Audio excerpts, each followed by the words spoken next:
young people in Britain are the saddest. They're miserable. There is nothing more important than childhood. All the society has to do is to protect them, to feed them, to nourish them, to love them. So this is where the childhood becomes a magical zone. A magical zone. And they're angry, and they have good reason to be angry because their childhood was denied them. Yeah.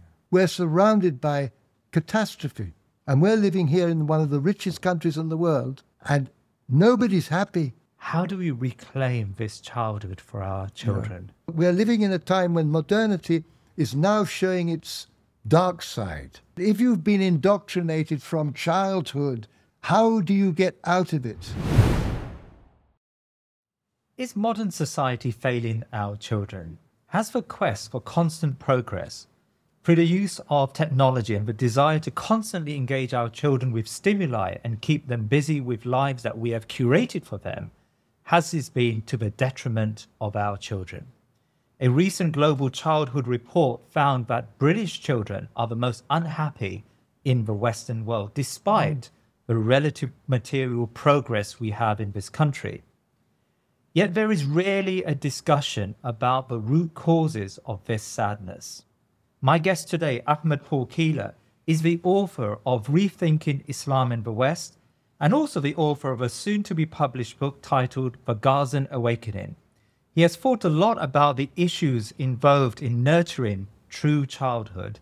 How can we resist the excesses of modernity and exhibit the timeless qualities of Islam in our family lives? Ahmed Paul Keeler was a visiting fellow at the Centre of Islamic Studies, University of Cambridge, from 2015 to 2023, and was a distinguished fellow at the Faculty of Leadership and Management, University Sans Islam, Malaysia in 2016. Assalamu alaikum wa rahmatullah. Ahmed, it's really great to have you with us once again. Wonderful to be back. Thank you. Well, I think the last time we had a conversation about Gaza, you had at the very end a small snippet that went viral about childhood, and you unpacked a lot of ideas in that very short clip. I remember, I think one such clip went on Instagram, got 1 million views, if I remember right, and it was an American parenting group that sent it around. So I really want to expand on that conversation we had at the very end of that discussion. Now, you paint a really evocative picture of childhood, but tell me, why is childhood so important? It's a very important question. And there is nothing, I would say that there is nothing more important than childhood.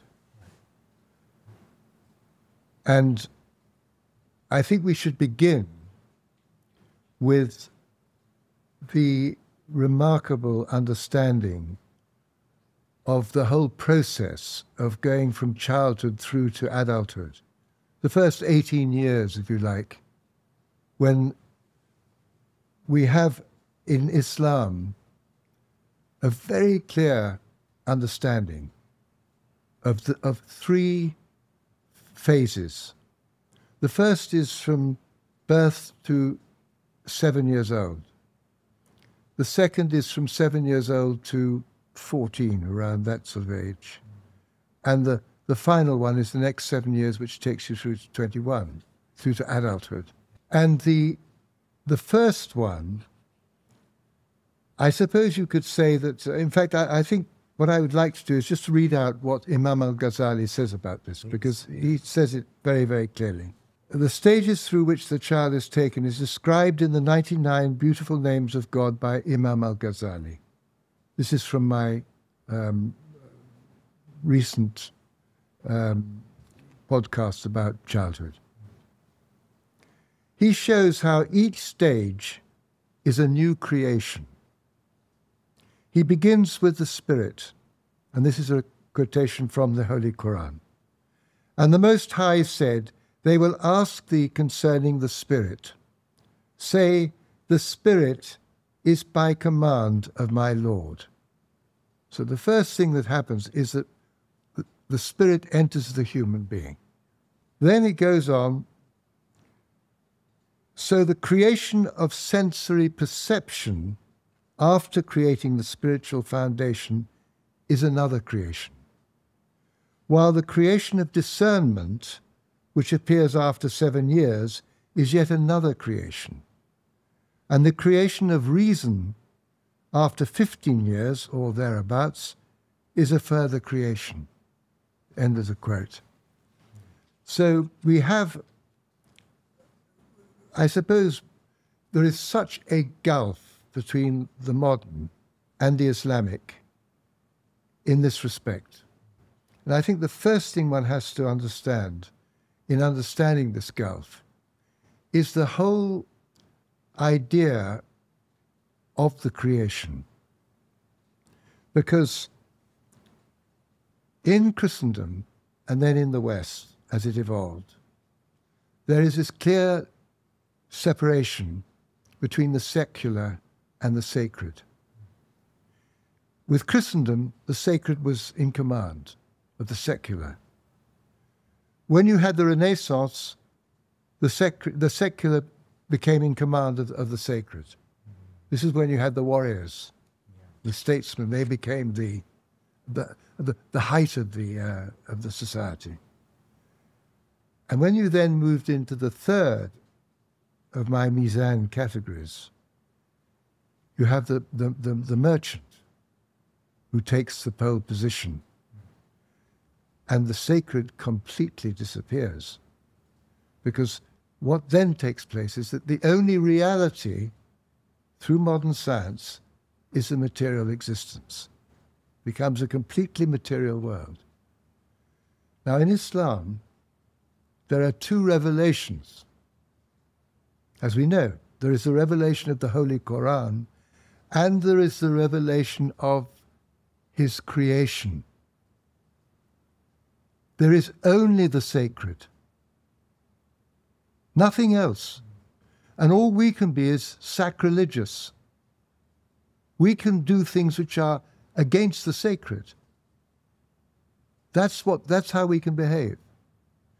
And the wonderful thing about the first 7 years of childhood, when the spirit is given the senses, is that the child experiences everything directly,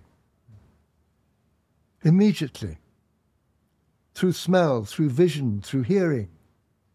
And their imaginations are untethered. They're not enslaved, they're not imprisoned.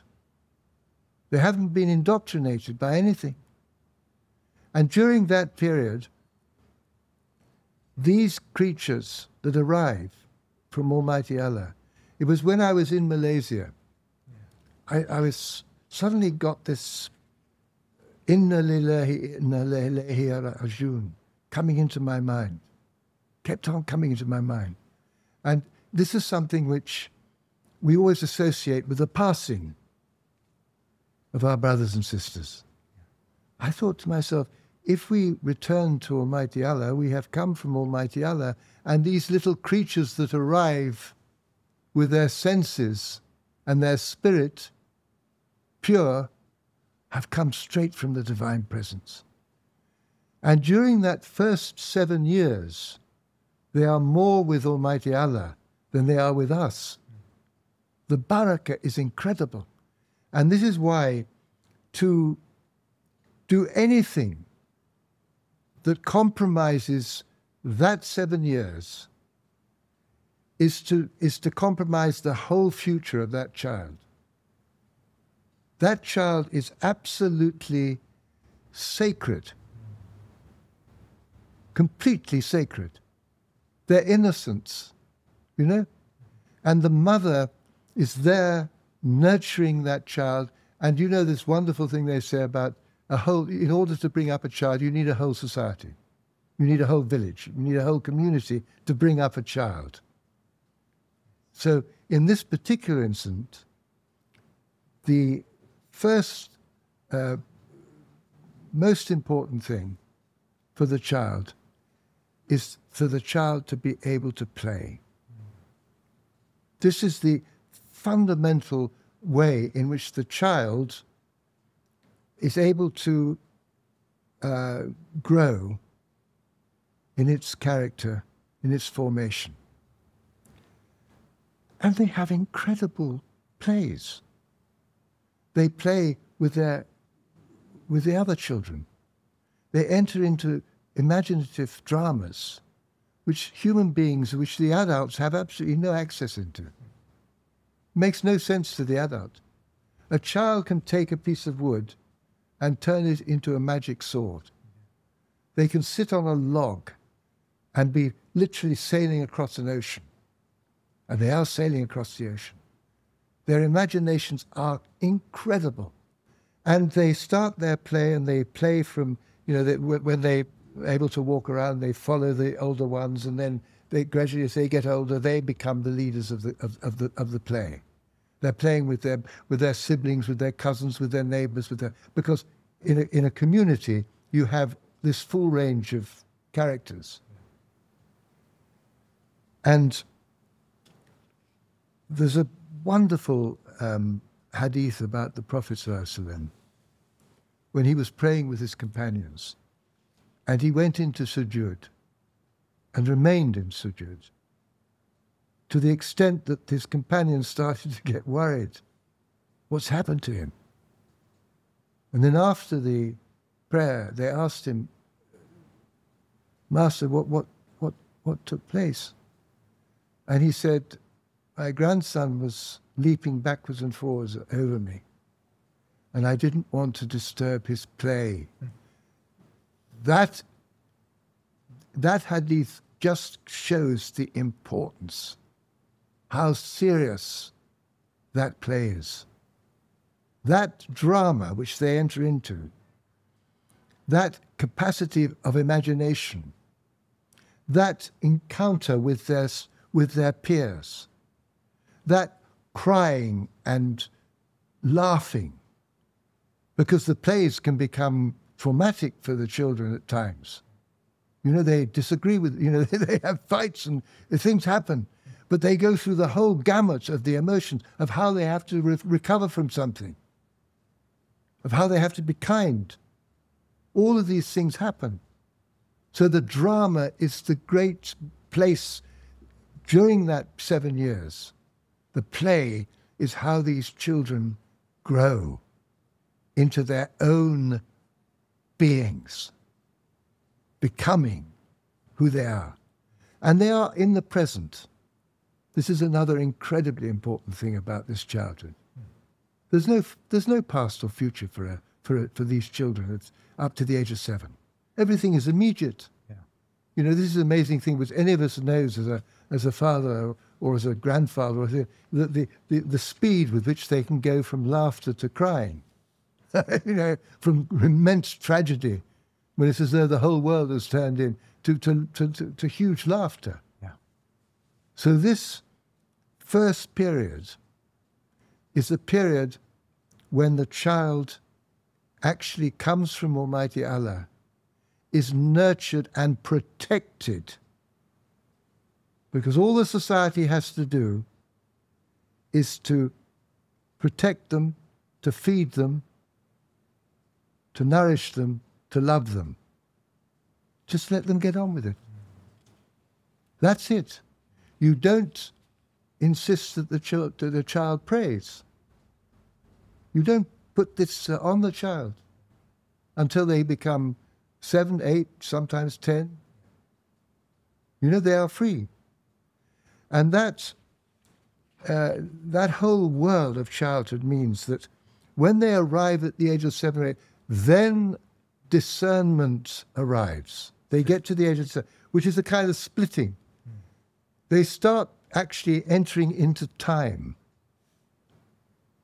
That they're entering into the dunya. They're entering into time. And at that time, they are being still hugely protected, but educated. This is when the teaching begins. This is when they start learning. Right. And they are open to it. They're ready for it, because their minds are questioning. There is this physical thing that happens. There's a split that takes place. Yes. And so this period is a period when they can be educated.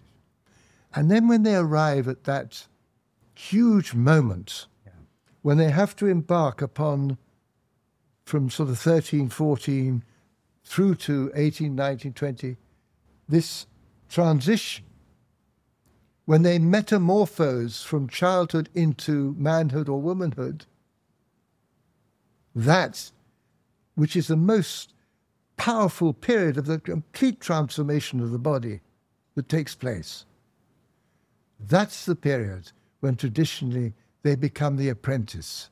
This is the period when they become the friend of the adult, where the adult becomes the ideal that they want to go for. They want to become their uncle or their father. They want to become the adult. They want to become the stonemason, or the warrior, or whatever it is, that this ambition to become adult. And then through apprenticeship, they are drawn into maturity, and they arrive in maturity. That is the traditional way. That's the 3 stages. So that traditional way is one which meant that they arrived at the point of maturity when they could then become married, they could then take up their profession or whatever. But they were mature human beings, educated, but without that fundamental childhood, which provides them with their peer group, which provides them with their friendship for life. Yeah. These are the friends for life, and provides them with the fullness of their type of character, because they're all different. Yeah. And they arrive at that point. Yeah. Without that, none of the others can follow. So that is the ideal. That is how it has been. Yeah. Always, and there's always been this understanding that you do not enter into the realm of childhood. Right. Childhood is off limits. Right. You mean adults do not Absolutely. enter the realm. Right. Adult, it's off limits. Mm-hmm. In the village, the women would be watching. Yeah. So that creating, in a sense, boundaries. Yeah, security. Yeah, that's it. Yeah. And of course, the kitchen was the big thing. It was the food. Yeah. So much of childhood rotates around food. They go out after the first food, and then they come back, and it's the smell of the kitchen. Mm-hmm. And of course, each one traditionally is unique, has its own smell, has its own cuisine. This was brought home to me vividly by our, in Cambridge we had these 2 Italians who had this barber shop, and they live in a village in southern Italy, South Italy, by the mountains. Yeah. And one of them was telling me that when they were children, because I was telling him my wife had just started baking bread again, and he said, my mother used to bake these huge loaves, and it was the best bread in the village. I said, well, was it different from your neighbor? He said, of course it was different from our neighbors, because we used our own wheat. And everybody developed their own wheat, because they looked after and took the seeds for the next year. So each area was unique, and their kitchen was unique, their bread was unique. This is a wonderful thing about this traditional world, which is still engaged with the natural world, that's still connected to it. Yes. So this is where the childhood becomes a magical zone in which the child has this incredible imaginative experience and is experiencing the revelation directly, because they're in connection with the natural world as children, in a way that is very cut off from us when we become adults. Yeah. We come out of the garden of childhood, a door closes, and we can't remember very much. We can't remember very much. Why? Because in childhood, the child is absolutely in the moment. There is no past or future. And when you are in the moment, when you come out of that, you don't remember it. Sheikh Ahmed, at the very beginning of my introduction, I mentioned this report which suggested that young people in Britain are the saddest, they're miserable. Drawing upon your schema, there were 3 phases, and crucially that phase 1, where children should be allowed to play. What do you believe is the reason behind this sort of epidemic of discontentment amongst young people? The world we're living in is a world that is governed by the merchant. You know, in my book, I talk about the 3 powers: the power of the scholar, the power of the warrior, and the power of the merchant. And in the Western world, we've been through the power of the scholar, the saint, the church, with the priest. It was a world that was governed by the priest.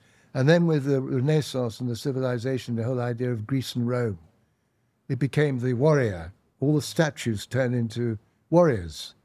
Before it, all the paintings were of saints. And then all the statues and the paintings were of warriors. Look at Churchill outside in Parliament Square. These were the heroes. And then the third one is the power of the merchant. And we had in our society, and it is clearest in this country than any other place, the reality of these three phases, if you like.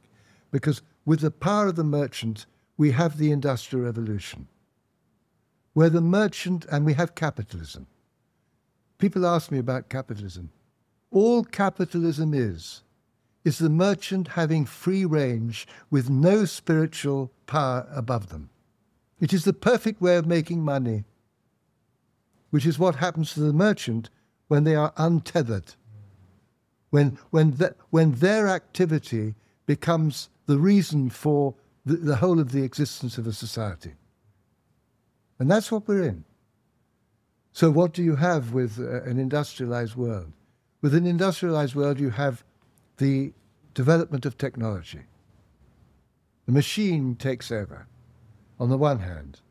And on the other hand, you have the absolute necessity of being able to sell. You've got to sell what you produce.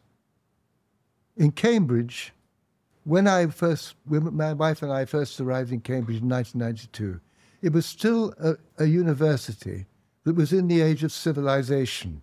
In other words, Latin and Greek was still at the center. Now it is a completely modern merchant university where science and business studies are central. They are the only things that count. They're the only things which are supported by the government. And higher education is under the Department of Innovation and Development. So this is how it is. It has completely established this. And it has taken time for this merchant-dominated world, this consumer world, to actually take over all the aspects of civilization, to become a complete world. Because when I was a child in the 50s, in the 40s and the 50s, morality was still the zone of the church. It was still a Christian society in terms of the moral dimension. Yeah.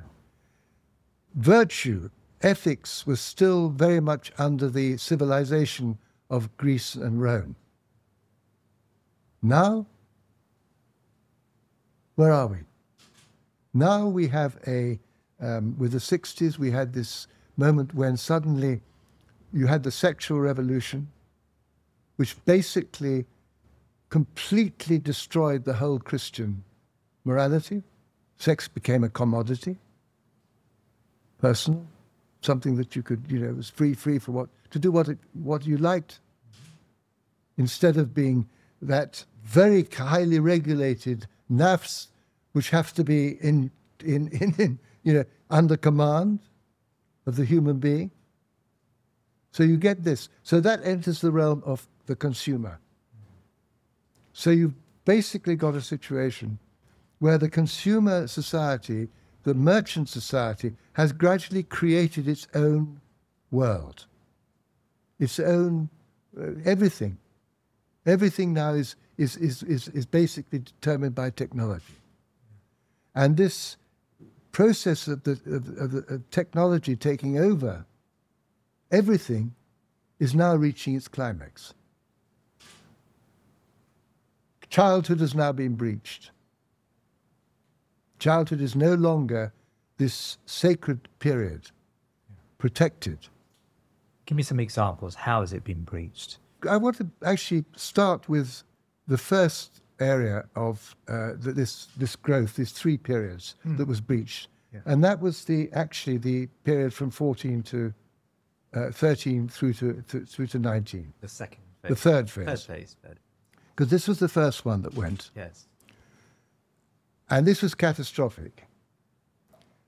After the war, in the 50s, the Madison Avenue, which is the great place of the advertisers and the etc. They were looking for new markets, and they saw that the young American, from the age of between 13 and 19, was going to have money. They were working at the weekends. They had evening jobs. They had very generous pocket money. So what they did is they invented a new category for their marketing. And they came up with the term, with a new name, teenager. They invented the term teenager. Is that so? Yes. I'm not making this up. Yeah. You just go and look it up. They invented the term teenager. Yeah. Most of the terms we use are invented somewhere along the line. Yeah. But this was invented in the 50s. Wow. And so what you had then was a teenage culture. Already the youth were unhappy. You know, I don't know whether you're aware of a film which came out during the time, Rebel Without a Cause. Dean, what was his name? James Dean. James Dean. You know, and this whole aspect of being against, not knowing why. And they harnessed this, and out of it became a culture. Music, teenage music. If you think of it, all the music that arrived, the pop music, came out of that period. The clothes, they started becoming distinct about, in terms of their clothes and everything. And of course, the sexual behavior. So this world, and what was important about it, it was a world which was contained within itself. It broke from the adult world. It became against the adult world. You got this separation. At the very time when it is essential for the child to connect with the adult. This was the beginning, this was a great break. This is the period of apprenticeship. This is a period of apprenticeship. Yeah. This is a period when the child is the friend of the adult. When the child's ideal is to become adult. One of my sons went through adolescence like a breeze. He had no problem. He was a musician. And as a musician, he was already dealing with adult music as a child. His heroes, he was a violinist, and his heroes were the great violinists. He wanted to be like them. So this was a connection. This was a connection with the adult world. So this break, this creation of this consumer culture, this new youth, which also released at the most powerful period of their sexuality when they're going through this whole metamorphosis, and capturing that into a continuous culture. I always say President Clinton was an adolescent, because you never grow up. And the only way you do grow up is through terrible calamity. experiencing disasters as a human being. Your marriage breaks up, or this happens, or that's, and you go through suffering to be able to become mature. Yeah. Whereas the traditional way is you are beautifully, you're beautifully brought into maturity. But we have to bring in the angst. We have to bring in the suffering of those adolescents. And each of them in a situation where they don't know their identity. Tell me, why would it be so important for capitalists, for this consumer industry, to separate this teenager from the adult? I don't think they're interested at all in the consequences. Ah, They're just looking for markets. right.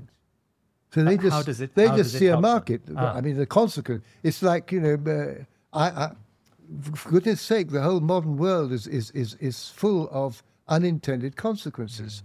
I mean, did the great scientist, what's his name? The one who was associated with the atom bomb. Oppenheimer. Yeah. No, the other one, the great one. Einstein. Einstein. Yes. I'm sorry, I'm an old man, so No, you have to no. put up with me. But Einstein was devastated when the unintended consequences of his great idea came into existence. So these people are not interested. They were interested in the market, and they were very excited when they found this market, and it's become a huge market. And it's become a huge world, and it's like a block. It's like a prison. The children are there, and they have to break out of that prison if they're going to survive. And it's a very dangerous prison. It was a problem of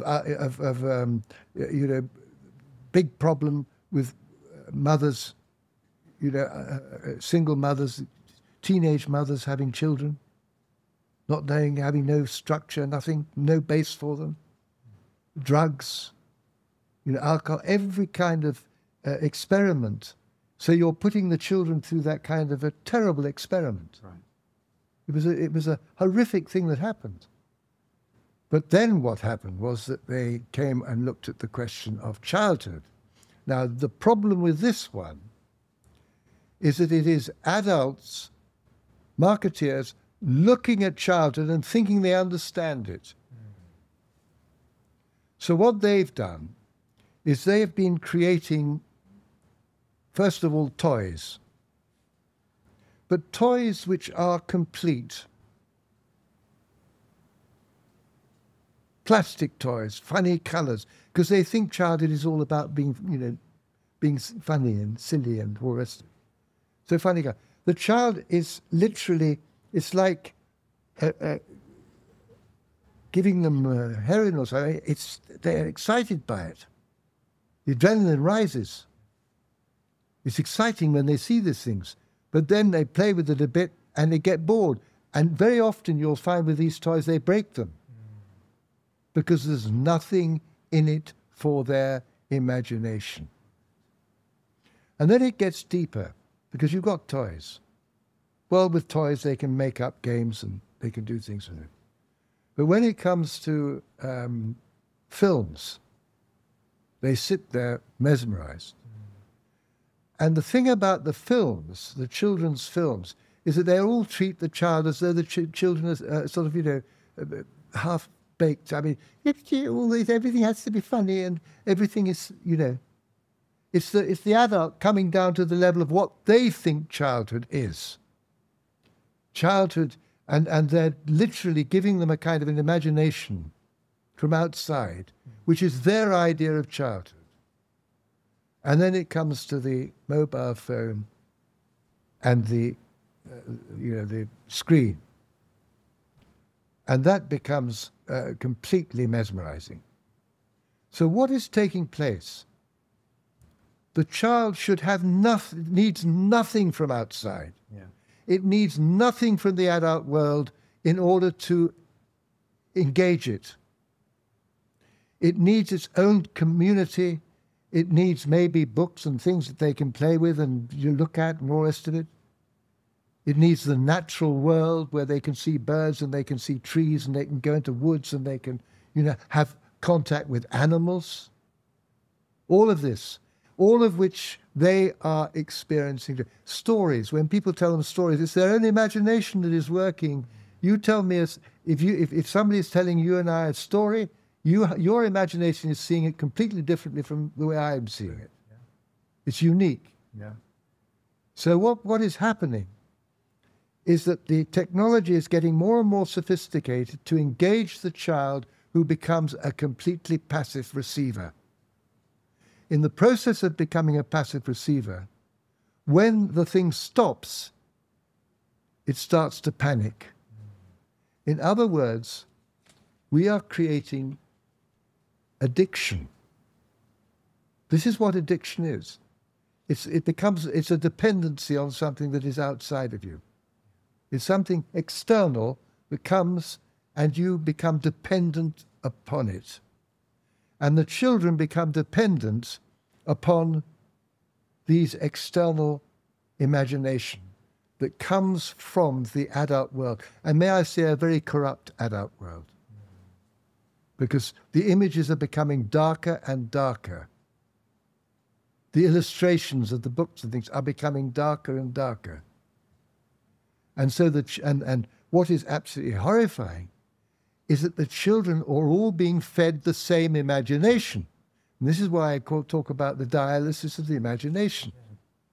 The dependency upon an external cause, an external stimulus. And that means that when they arrive at the age of 7, they have become completely isolated. Because what has actually happened is that what they share with their peers is the same imagination. They're talking about the same, film or the same thing or the same whatever it is. Now, obviously, I'm putting to you the extreme situation. But any of us who have brought up children or have grandchildren are aware of this. We see what happens to them when they get a mobile phone. They become completely mesmerized by it, hypnotized. Yeah. So obviously, I have to also say that the power of the human spirit is so great. It's so great that you cannot just destroy it like that. You can't completely demolish it, but you can deeply hurt it. So when the child arrives at that age, it is confused about its identity. It has not grown into its own being. It hasn't had a natural upbringing. And it is frightened, because the world is a very frightening place, and it's been exposed to it. And then they are presented with the latest piece of modernity, which is the eradication of the idea of gender. This is an incredible thing, which goes beyond anything that we can imagine. It's destroying the very essence of the human being's certainty about themselves. Right. And they are confronted with choice. Choice, which of course is the ultimate thing for the consumer society. The whole consumer society is based on the idea of choice, of being able to say, I am my own master, and I know what I like, and I want to have this. And they are being bred to think in those terms. So when they arrive at this precious age of 7 or 8, when discernment starts to enter into their beings, already before that, they've been, in a sense, pre-conditioned. And they arrive at that point and they are confused. But they are still under the parents. The big change happens when they arrive at the great transition, the third of the great phases. And at that moment, they are in big trouble. Because at that moment, they want to create their peer group. They were denied the peer group as children. They can't create that society anymore. Yeah. Everything is being supervised. The world has become so dangerous. The parents, you know, the idea of the helicopter Umbrella, parents. yeah. Everything is all organized, ordered. Yeah. The children have no freedom. So when they get to the age of 12, 14, when they're becoming strong, they then break loose and want to create their own peer group. And that's when they start creating their peer group. And that's the point where, you know, one family is saying, I don't think he's a good influence. The other family say, I don't think he's a good influence. Because the kids are, there's no framework. Right. And they've got all that power. And then they go through that hellish period when the parents put on the safety belt and, you know, just pray that they'll somehow come through at the end without destroying themselves or something terrible happening. Yeah. We didn't have girls, and I can't imagine what it must have been like for people who have girls. Yeah. We had boys. But it's a very hard period. Yeah. It's a very tough period because you can see the damage and you have no way of communicating. You can't get through to them. Yeah. Because they're cut off. And they're angry, and they have good reason to be angry because their childhood was denied them. Yeah. That's how I understand it. And that's why we are now facing the greatest epidemic of child mental illness. And this is going to only get worse. It can only get worse on the basis of what we've already invested. Yeah. So I always say to people when you know I've sort of depressed them like anything, they say, "Well, what can we do?" And I say, "Reclaim childhood." Yeah. Well, before we talk about reclaiming childhood, because I'm sure you have some thoughts about how we do that, I would like to ask you about. You paint a very bleak picture of modernity, a bleak picture of post-industrial life. And maybe there's a danger of romanticizing some aspects of the past. I mean, children died of horrendous diseases in the past. Modernity, the scientific revolution, has allowed us to deal with the worst aspects of incurable disease or curable diseases, smallpox and the like. You know, Victorian Britain, children were sent up chimneys, or some children were sent up chimneys, and we had, you know, children living in very dire circumstances.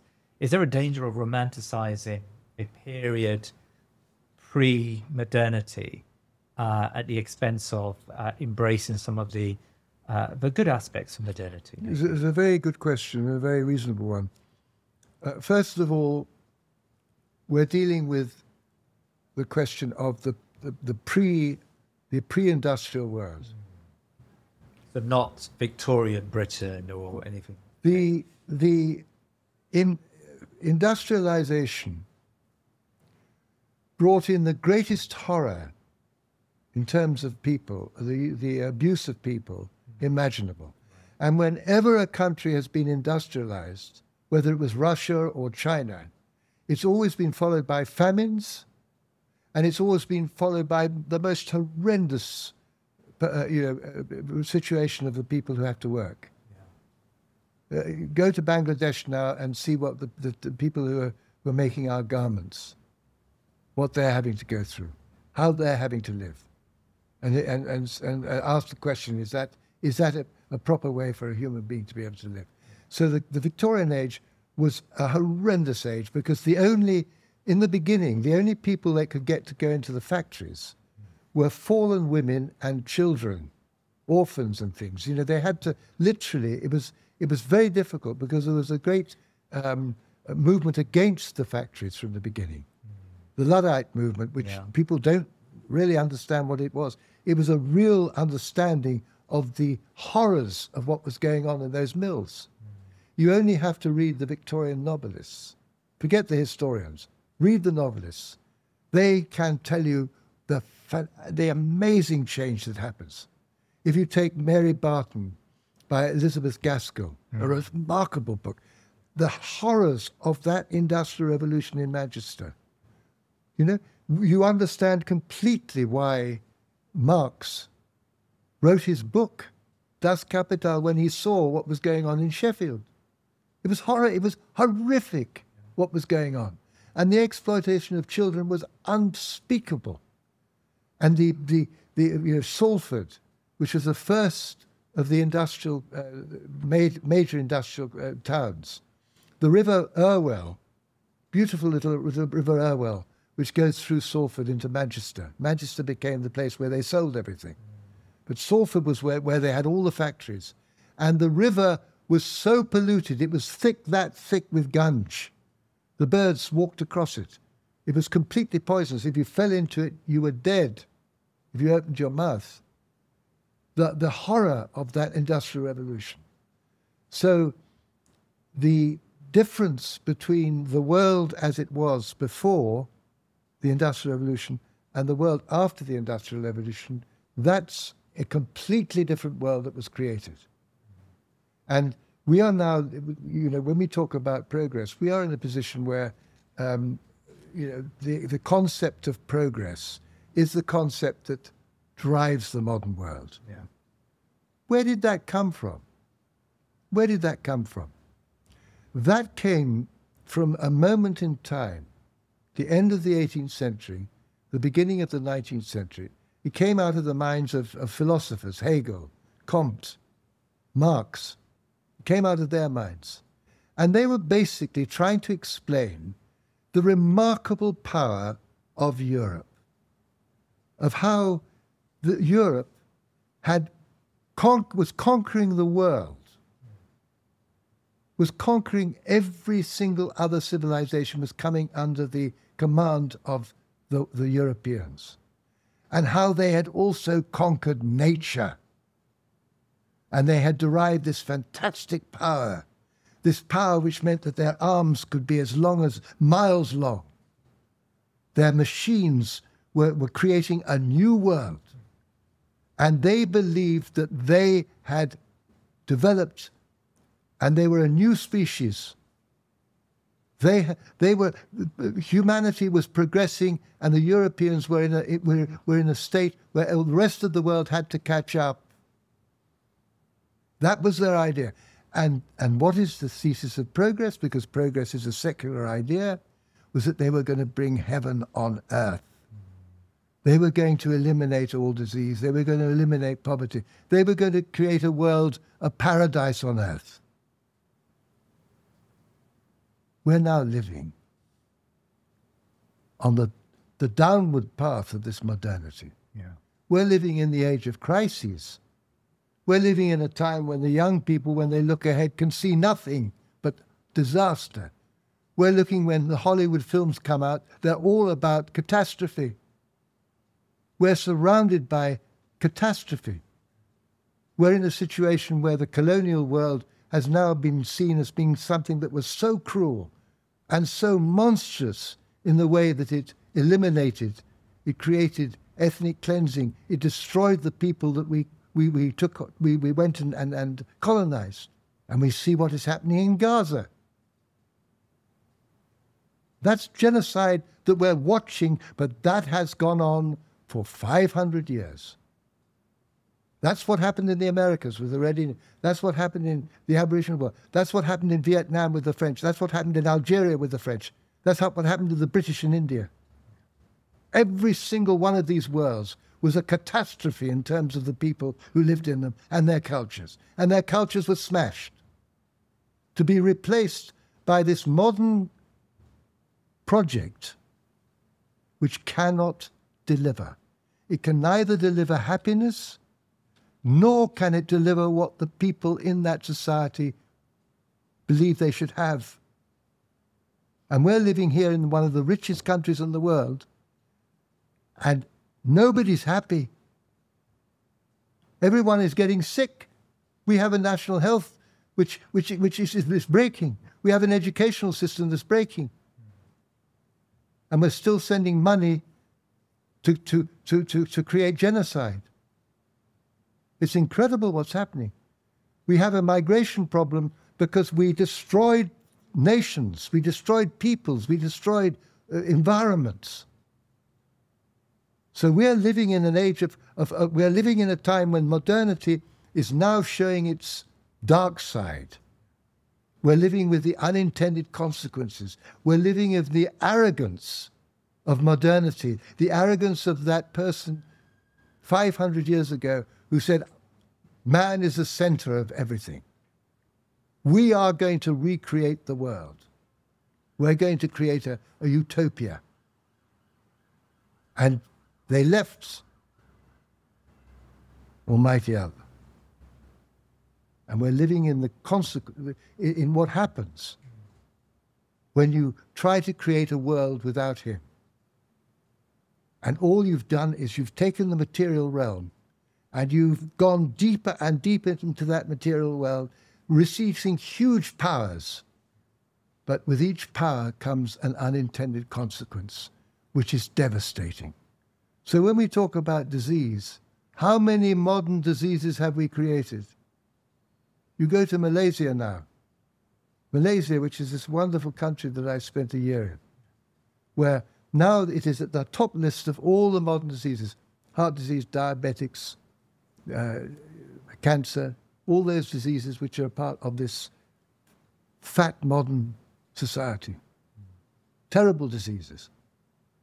And one of the major doctors, wonderful doctor, said they had a fantastic system in Malaysia in which the food and the plants, because you know Malaysia is a very powerful place, it's tropical. So you've got very powerful plants there.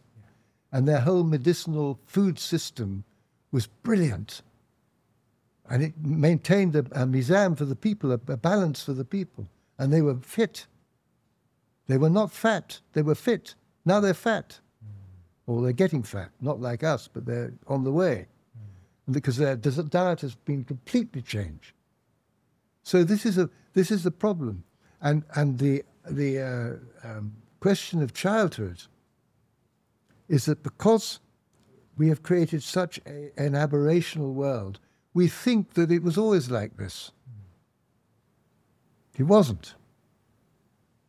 Dar al-Islam, which existed for 1,000 years, was not like this.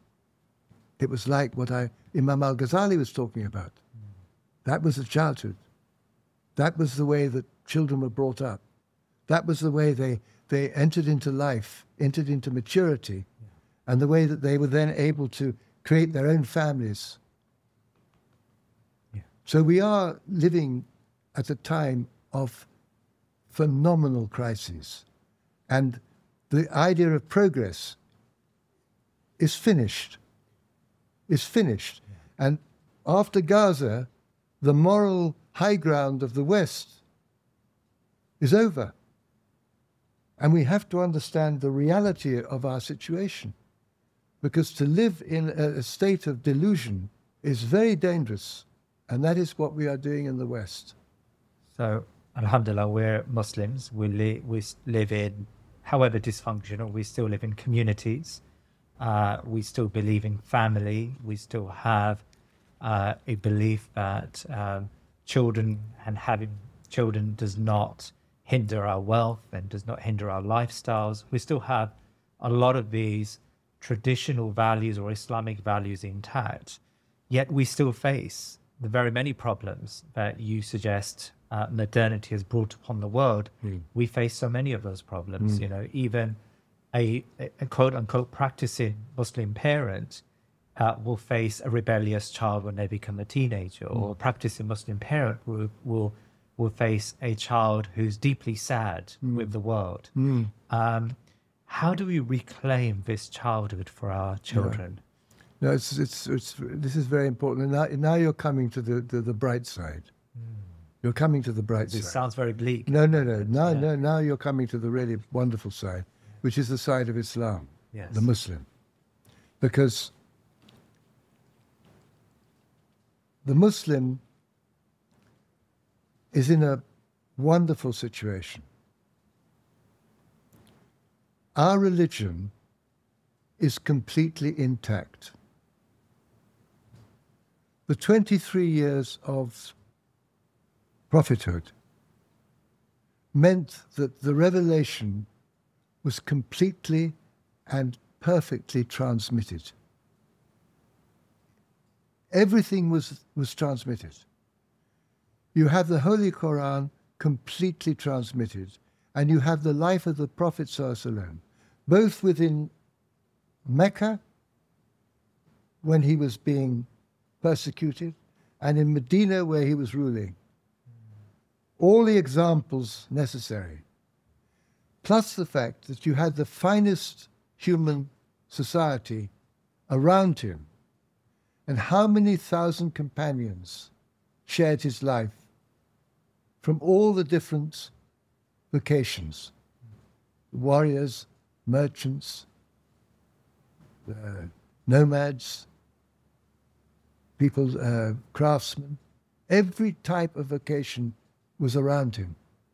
And he embodied all of them. He was the great teacher, perfect knowledge. He was the ruler, the warrior, and he was the merchant, because it was a merchant community. So you have the most perfect formation of a religion, and it was the final revelation, and it was complete. Perfect balance, perfect mizan. That we have. We have all the commentators, all the great scholars, all through the age of 1400 years, who have explained, who have developed, who have understood, who have shown the different aspects of it, etc. So in terms of our religion, we have the teachers, we have the sheikhs, we have everything. It's in our hearts. The Muslim loves the Prophet ﷺ with a deep love. And every Muslim you meet, that fundamental love of the Prophet ﷺ, engagement with the religion, and belief in Almighty Allah, and belief in his book, this is intact. I have not yet met a Muslim who doesn't embody this. You know, when you're a convert, when you are a new Muslim, when you come to it, when you embrace Islam, you're very greedy to meet people and to understand things. The thing that depressed me was how, after the Prophet ﷺ departed this world, what happened next? It was the way that the Muslims were both deeply ignorant, but also deeply depressed about their past. What is this? What do you mean? They're depressed about the past because basically, having been conquered by the West and by this new modern project, it means that as far as the past is concerned, they see it through modern Western eyes. They see it through secular eyes. They see it through the eyes of history, the modern history. History is a very Western, modern academic subject. Through Western sociology, through Western anthropology. And so what you have is certain Muslims say, you know, well, when the Umayyads came, everything went downhill. There was nothing. They never lived up to the thing. And then you have those who say, well, there's a golden age of Islam. You know, they were wonderful. It's very scientific. They were just like the West. They were scientific. They were innovative. You know, they were very busy and all the rest of it. And then they gave all that to the West in the Renaissance. And we went into a deep decline and stagnation. And we've been asleep for 1,000 years. What an idea. What an idea. So this is where the Muslim, because they are depressed, they're schizophrenic. They are absolutely on song with the religion. The religion is absolutely there. But in terms of their understanding of history, it is the Western. And to believe that somehow Islam failed, it's somehow, you know, another one which I've always been getting is that if we'd been better Muslims, we would never have been conquered. Yeah. And my answer to that one is always this. If you have a boxing match and you're playing by the Queensberry rules, with thimbles. And then halfway through the competition, the enemy your opponent comes in with a machine gun and machine guns you. What can you do about it? What can you do about it? Yeah. So when in the West, Christendom collapsed, disintegrated, and this new world of conquest took over with the Renaissance, the glorification of the dead world of Greece and Rome, when that took over, and when the conquest of nature, instead of being with nature and a part of nature, and nature being sacred, it simply becomes something that you have to conquer and go into and take its powers. This is what Francis Bacon said. We will put nature on the rack and we will take the secrets of nature out. And once that happened and that power was released, no culture on earth was able to withstand its power. And it conquered the world, and it conquered nature. And the world itself has now become aware of the horror of that conquest. And nature has also said enough is enough.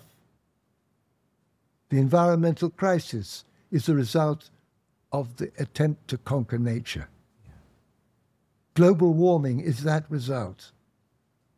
So this is where we stand. The two great conquests which created modernity, the conquest of the world so that you could plunder all the resources from the people, the indigenous people, and the conquest of nature so that you could take all the secrets out of nature. And then the reasoning mind of the human being becomes totally focused upon the material. And that is the reality. For the Muslim, and all of this comes out of my Mizan thesis, my book, Rethinking Islam and the West, a new narrative for the age of crises.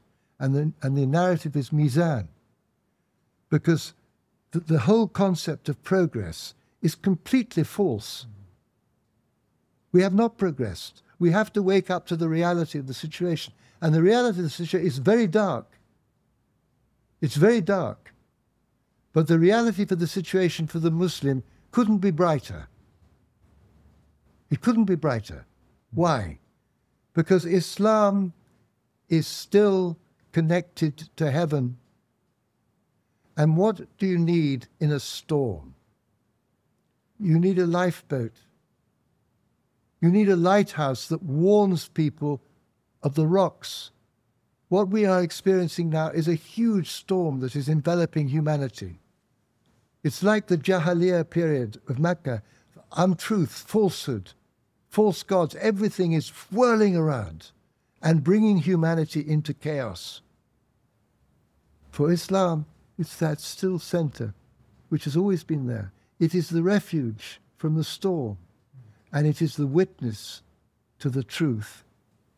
But for the Muslim, it's very important that they get their head around and they start realizing that Islam did not fail, that Islam actually produced the most perfect world for more than 1,000 years, which was governed by the principles of Mizan, that was the only universal civilization ever to exist, from West Africa to China, embodying all the different cultures, all the different geographical areas, all the different linguistic groups into one world and one way of life, because that's what the revelation came to provide for us, for humanity. It provides for humanity the perfect way of life, of how you should live in his creation, in his revelation, in his creation. How to live perfectly in it. And that's what happened. And that is the miracle that took place, which we cannot see because we are looking through glasses which are the glasses of progress and the glasses of distortion. So all that we are seeing is a distorted image. That's all we're seeing. So when I talk about the Mizan thesis, I say, for the Muslim, to understand the world in terms of balance and justice is not difficult. It's completely natural. It's what is embedded in our religion. It's how we are. That's the whole point. Our relationship with God, our relationship with his creation, our relationship with each other, and our relationship to ourselves has to be in perfect balance, and we are taught this through our religion continuously. But the problem we have is, how do you get out of the prison of modernity? Your mind. Yeah. We are in prison. Really? We're in prison. Of course we are in prison. We can't do... Well, look what's happening with our children. What can we do about it? You are just saying this. We have the same problems. Yeah. What can you do? You are in prison. The problem with being in prison is this. If you are in prison and you think you're actually holidaying in the south of France, then you're in trouble. If you're in prison and you know you're in prison, then you can get out of it. And we're talking about imprisonment of the mind. And that's why I say with the childhood thing, it's so important, because the children are now being, you know, if you've had a decent childhood and everything else, it's much easier to get out of prison, to see the falsehood of things. But if you've been indoctrinated from childhood during those 7 years, how do you get out of it? How do you get out of it? So this is the problem we have. It's not the problem of the mizan, of seeing the world through a new perspective, which is the Islamic perspective of mizan. And what is really important is this mizan perspective embraces everything. The whole of existence can only exist if things are in mizan. If they're not, they become deranged or they die. They have to be in balance. Everything has to be in balance. Everything has to have justice. Everything has to have scale. This beautiful term, mizan, so rich, embodying these three ideas of justice, of balance, of scale. The minute you break that, then you create a deranged structure. You create something that fundamentally cannot hold. Yeah. So this is the question. It's how do you actually get out of this mind that has been educated to see the world in a particular way from childhood. We have all been educated through the educational system of the West, which sees the world in a very specific way, has broken everything down into these academic disciplines, etc., etc. And is also powered by this idea of progress, which is deeply impregnated into everyone. We all believe in progress. It's a belief, belief structure. Once you get rid of that progress idea, for the modern, who is secular, there's nothing left. If the world is not being improved by modernity, what is it? Yeah. That's the problem. For the Muslim, there is no problem. Why? It's not a problem for us. First of all, we're not responsible. It's his show. Almighty Allah is the producer, the creator, the fashioner, and we are told this continuously through the Quran. He is in charge. He gives us what we have to do. He gives us our talents. He gives us our vocation. He gives us whatever we are able to do. We're not responsible for the show. That's why we don't rail against modernity. We create the refuge. We create the lighthouse. So let's talk about that lighthouse. What's the role of fatherhood, of motherhood, in nurturing, in establishing this refuge for our children, especially as the storms, the crisis is around us? Yeah. Well, we're on to a really interesting part now, because the destruction of the family is one of the key things which we all understand. Destruction of the family. Yeah. The authority of the family. Fathers and mothers don't have any authority anymore. The government has authority. Yeah. The family used to be very strong. And modernity has also destroyed the idea of the male and female, the man and the woman. And the modernity has destroyed the home, because before industrialization, the home was the center. The home was a hive of activity. It was a hive of activity where food was produced, the production of food, the production of clothing. You know, it was a social center, and each home was unique. But modernity took over your clothing, your feeding, you know, your entertainment, everything. Everything became out there. Industrialization took over everything. All the corporations were formed to govern our lives in terms of our whole existence. So what happened to the home? The home became a place where you slept, because the key thing was to go out to work and to make these things. And you had to go out to work, and then the women had to go out to work because they had to earn more and more money, because the modernity, to uphold a modern way of life, becomes more and more expensive. And you need more and more entertainment, and you need more and more holidays. So what happened basically was that the home was emptied of meaning and of activity, and everything started to happen outside. And the home became a very lonely place for an isolated woman bringing up her child, because there was no society around her. The only place where it lasted most was in the slums of the industrial cities, where you've got extended families still existing, and the children could still play amongst those very, very, you know, that was the last part of it. But otherwise, the home was emptied. And the woman was so-called liberated, which is the greatest, it's the greatest, I can't even think of how to describe it. It's the biggest con trick that was ever played. The woman has been completely, womanhood, the power of woman, has been destroyed. Why? Women in the home, in the natural condition, is the center of the society. I did this lecture in Qatar at the university, where I had the ladies down one side and the men down the other side of the boys down the other side of the table. Mm-hmm. I began by saying, ladies, I said, I don't want you to listen to what I'm going to say to the boys. And then I turned to the boys. I said, I want to give you a little bit of advice, a little word, which might be helpful for your lives. Mm. You will never understand women, but they understand you.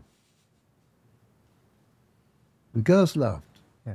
The boys looked bemused. And then I explained it.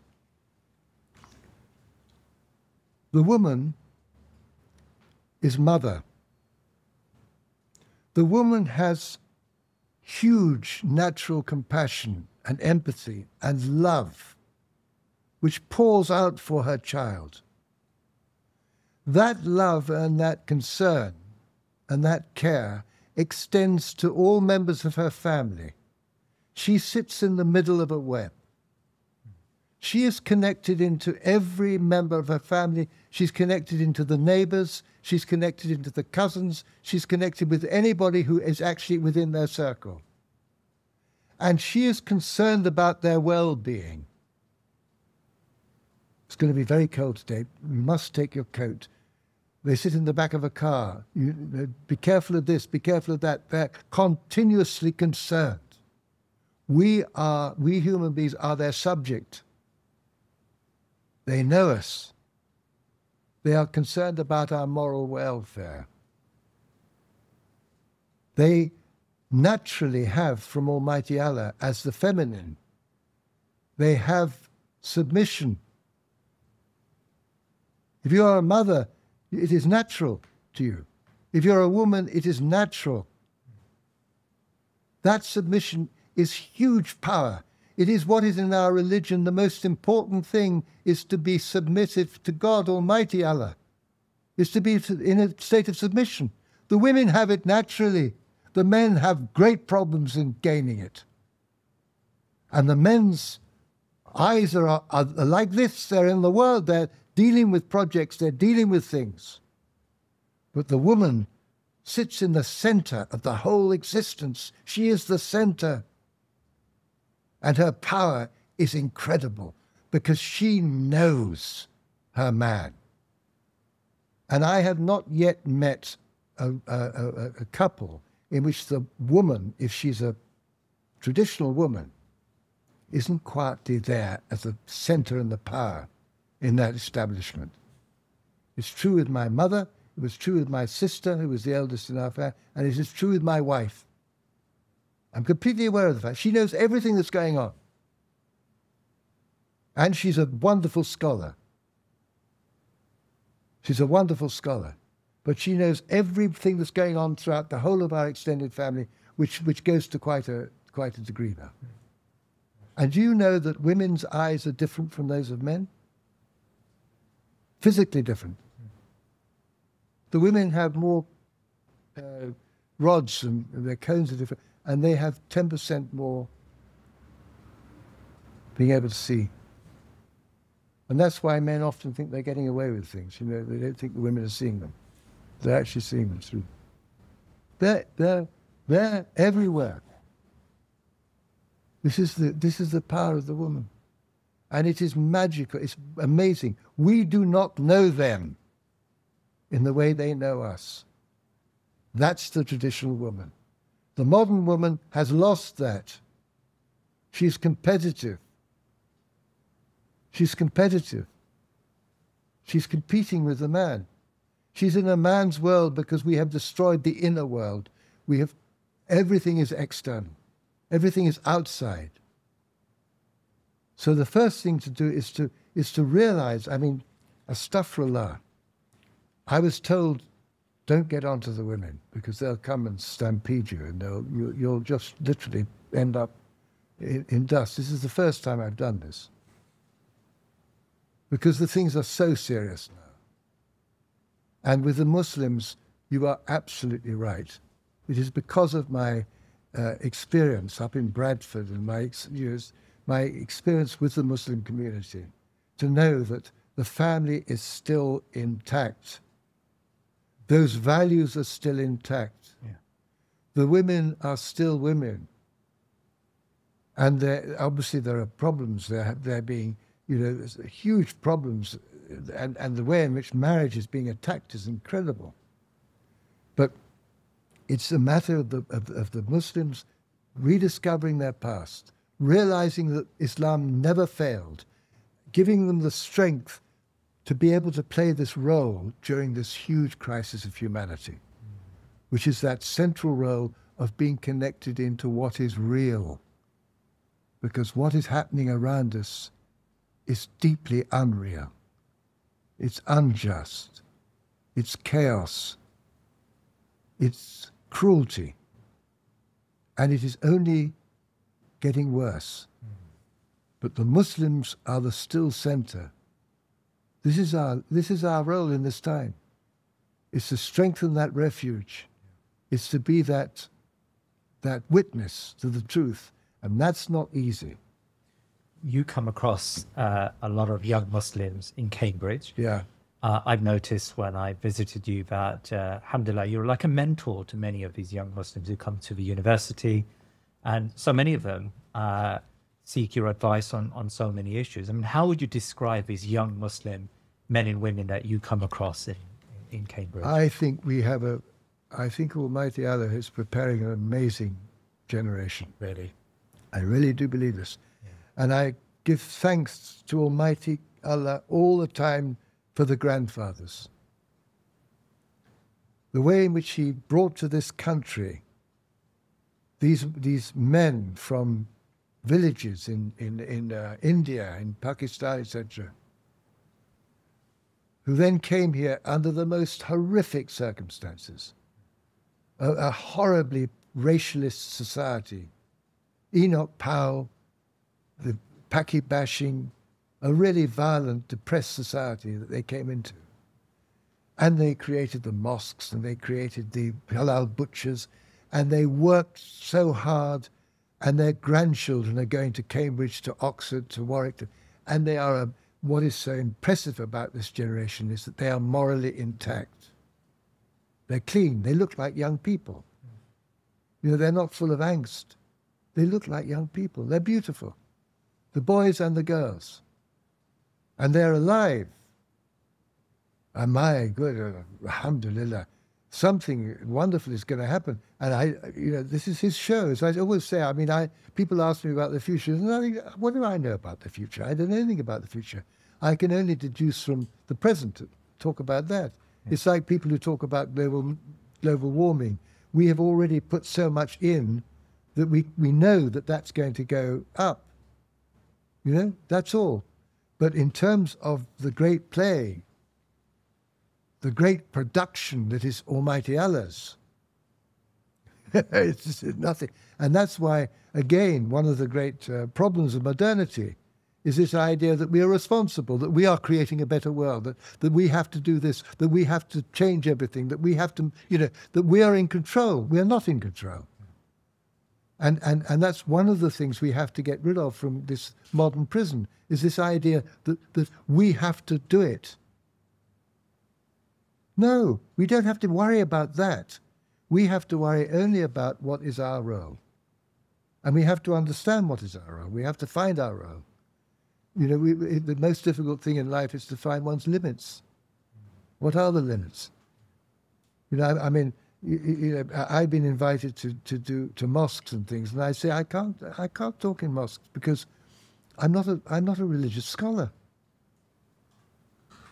I'm not an academic. My wife is an academic, and I know what it means.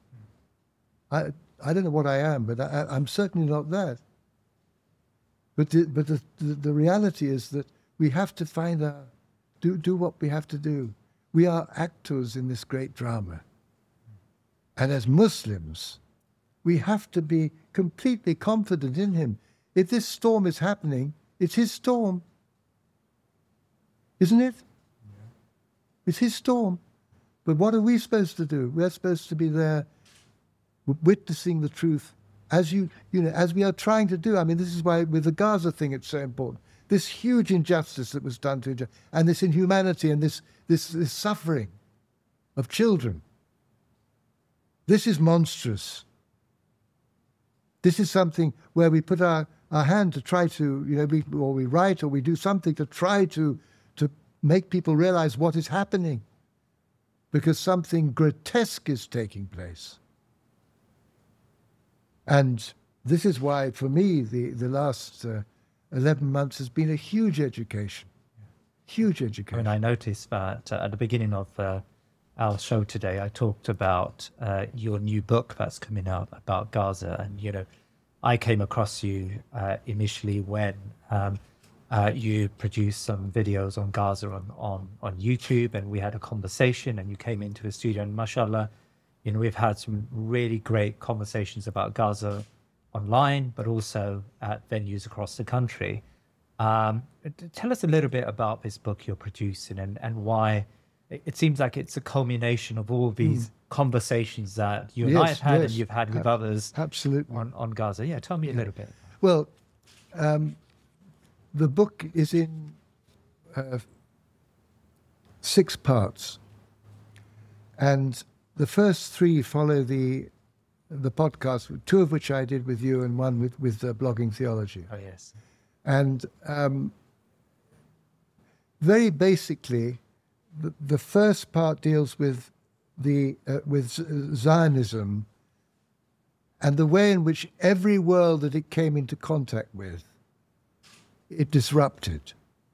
The first being, of course, the Jewish world, the Western Jewish world itself, where it was immediately seen by the rabbis, by the religious Jews, to be a terrible heresy, to be something that was an abomination.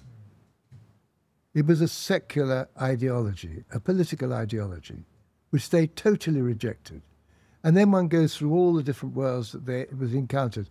You know, it encountered obviously the Western world, where it's created huge disruption. The Palestine itself. Then there were the Jews of the Arab world, which were completely upset by it, and so on and so forth. So that first one sees the way in which Zionism has been a complete disruption of all these different worlds from the moment of its inception. The second one deals with Gaza and the power of narratives, which we talked about. And this is where you see the narrative that justifies Zionism and their presence there, the narrative of the Palestinians, which is the narrative of a people, an indigenous people, the usual narrative of indigenous people who have outsiders coming in trying to take over their land. And then the narrative of the West, which has completely absorbed the whole Zionist narrative. And then the third part was one which I found really very moving, which is that there was one member of the cabinet at the time of the Balfour Declaration, Edwin Montagu, who opposed. In fact, there were two or three that opposed, but he was the only Jew in the cabinet, and he vehemently opposed the Balfour Declaration and Zionism. He considered it to be a very mischievous creed. And his memorandum that he presented to the cabinet, pointing out the real problems that they were going to put into action, is brilliant. It foresees everything. And it was from an Orthodox Jew of the period who represented 90% of Jewry at the time. So that's a very, very interesting section dealing with his understanding. The fourth is it's called the Gaza, the Awakening, because what's happened in the last 11 months is the greatest teaching since the 1960s and the Vietnam War. Nobody in America knew anything about Vietnam. It could have been on Mars. And these yellow devils that they were fighting knew nothing. And at State Michigan, I think it was at Michigan State University, a group of professors started a sort of seminar with a few students out in the open during the summer, and talking about Vietnam, because the kids were having to go out there then. And gradually more and more people arrived, and this, what became a teach-in, went on all through the night. And then it started going to other universities. And this was really the thing which was a real catalyst for the movement which brought the Vietnam War to a close, because of knowledge. They started knowing something about this place. The same things happened with Palestine, Zionism, Israel, the Balfour Declaration. Everything has been studied. But what is interesting, it's all been studied on YouTube, in social media, not in the mainstream. And this is the interesting part, because the West is totally committed to the Zionist cause, because it is its creation. It's created by us. And this is the last great act of settler colonialism, which we are deeply implicated in. So the fourth chapter is actually a poem, because I got to the point where I couldn't write anymore. It was just everything had been said. However, a fifth chapter came along, which I'm calling the reckoning. Because what I realize is that what is happening in Gaza is the culmination of a whole 500-year trajectory, which began with the creation of the modern state and colonialism and the conquest of nature. And it's all come to a head here in Gaza, because Gaza is the most horrific of all the ends of the settler colonial endeavors. They always end like this. And it can't succeed because, you see, there are only two outcomes from a settler colonialism. Either the colonists win, or the indigenous people get rid of the colonists. In all the established areas of the world where you had urban civilizations, Algeria, Libya, Vietnam, India, all these different worlds where the French and the British, Indonesia, all these places got rid of the colonialists.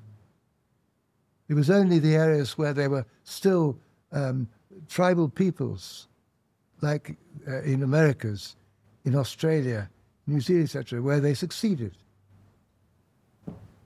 How Palestine would never have been successful if it hadn't been for the fact that it is up against the whole of the West. It is the West's big project. And I try to undress that and show how that came about, and how it's a complete judgment now upon the West. The West is being judged. A mirror is being placed up. And unless it comes to recognize that, it is going to be a disaster for the West, because the West is now completely exposed, totally exposed. I'm finishing that last chapter, and it's not a very easy one to write, but inshallah I'll have it finished. And you must come back on once the book is completed, inshallah. Jazakallah khair. I really But I would before we end. Yes. I would like to just read that poem. Of course you can, yes. Because this is the poem I wrote, and alhamdulillah, so my eyesight is not what it used to be. It's getting an old man's eyes now.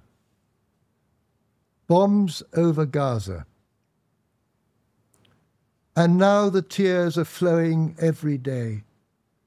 We watch the children of Gaza being massacred and mutilated, and the bombs keep falling. We witness the lamentation of the mother cradling her dead baby, and the bombs keep falling. We wonder at the dedication of the doctors and nurses in their bombed-out hospitals, and the bombs keep falling. We see the desperation of the citizens and civil defenders using their bare hands to rescue those trapped beneath the rubble, and the bombs keep falling. We listen to the journalists who continue their reporting whilst their homes and families are destroyed, and the bombs keep falling.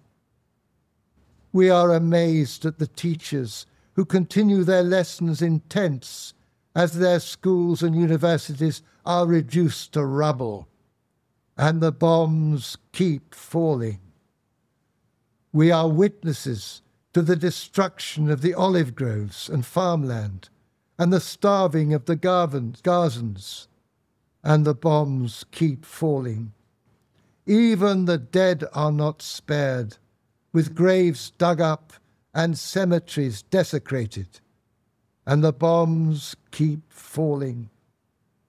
The mosques have been destroyed, but the call to prayer still rings out across Gaza as the faithful lift up their hearts to heaven amidst the rubble, and the bombs keep falling. Gaza may be destroyed, but the indomitable spirit of the Gazans will remain when the bombs stop falling. Ahmed Paul Keeler, Jazakallah khair. Thank you very much for your time today. Thank you. Please remember to subscribe to our social media and YouTube channels and head over to our website thinkingmuslim.com to sign up to my weekly newsletter. Jazakallah khair.